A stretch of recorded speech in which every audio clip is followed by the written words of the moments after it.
Olá, amigos do canal Geomasa, como é que vocês estão? Tudo bem? Tudo tranquilos? Pessoal, nós viemos para mais uma edição do seu Jornal do Masa.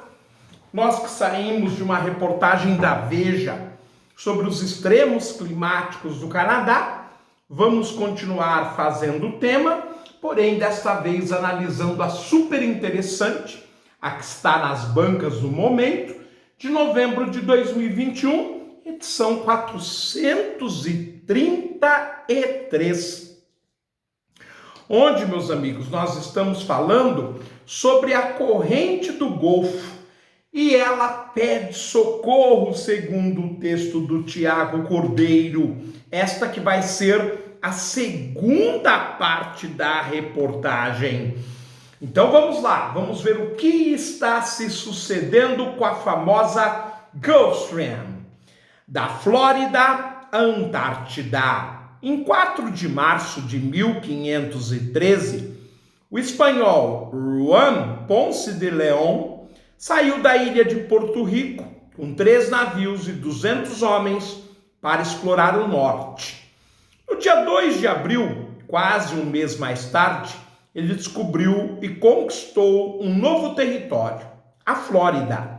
Ficou lá por 5 dias e depois recomeçou a expedição, agora indo na direção sul. Mas desta vez foi diferente. Havia uma corrente tão forte que mesmo com vento a favor, os navios eram empurrados para trás. O San Cristóbal, o menor dos 3, chegou a se perder dos outros por 2 dias. Ponce de León e seus marinheiros não sabiam, mas estavam bem no meio da corrente do Golfo, que é especialmente forte entre a Flórida e as Bahamas, onde ela é espremida no assoalho oceânico pela existência destas duas partes da Terra, onde eles estavam. Com o tempo, os navegadores espanhóis aprenderam a usar aquilo a seu favor. A corrente dava um belo empurrão na volta das expedições, permitindo retornar à Europa mais depressa. Claro que quando eles colocavam a embarcação bem no centro da corrente do Golfo, ela lhes dava uma velocidade extra.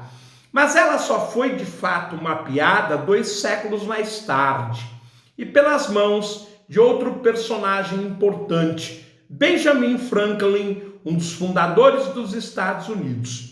Político e diplomata, ele foi um dos autores da Declaração da Independência dos Estados Unidos em 1775. Franklin também era cientista e fez descobertas importantes sobre a eletricidade. Em 1752, empinou uma pipa durante uma tempestade para provar que os relâmpagos eram fenômenos elétricos. E o oceano? Em 1768, na Inglaterra, ele ouviu a seguinte reclamação: por que as encomendas inglesas demoravam tanto para chegar aos Estados Unidos?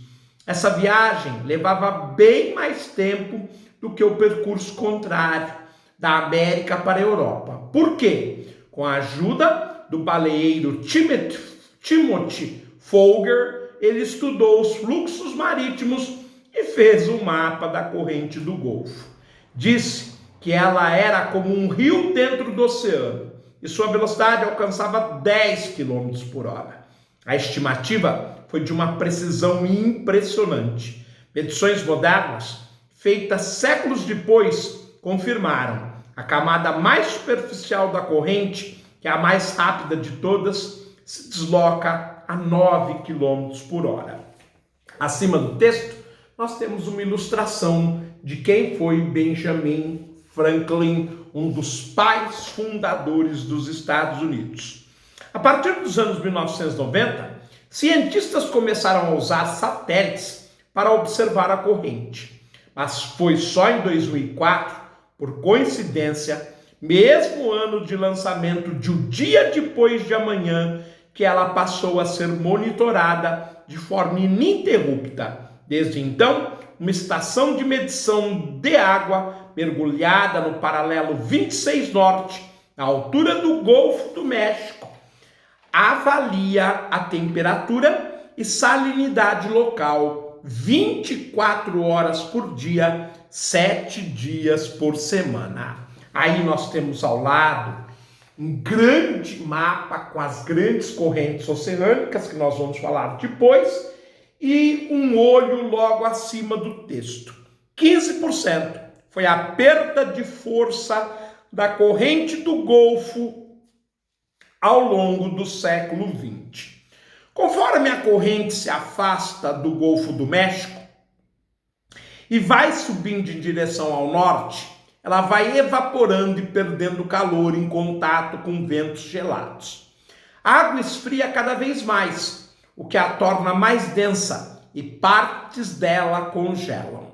O ponto de congelamento da água do mar é de 2 graus Celsius negativos, um pouco mais baixo que o 0 grau da água doce, porque o sal dificulta o processo.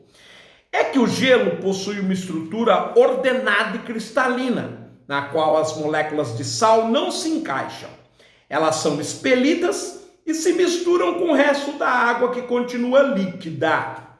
Isso é conhecido como efeito crioscópico, que a gente estuda no ensino médio em química. O resultado disso é que agora você tem duas coisas: blocos de gelo doce com pouco sal e água super salgada, mais densa e fria.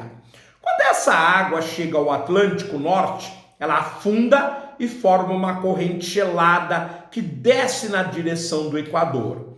Essa água vai esquentando e subindo para a superfície, o que reinicia todo o processo. Esse mecanismo, que se chama circulação termoalina, depende da temperatura e da salinidade. É o que impulsiona as correntes marítimas. Sobre a circulação das principais correntes oceânicas, principalmente a que acontece no hemisfério norte, nós falamos no programa anterior. E nos programas vindouros nós falaremos então sobre esse grande infográfico que nós acabamos de ver e que explica a circulação das principais correntes oceânicas.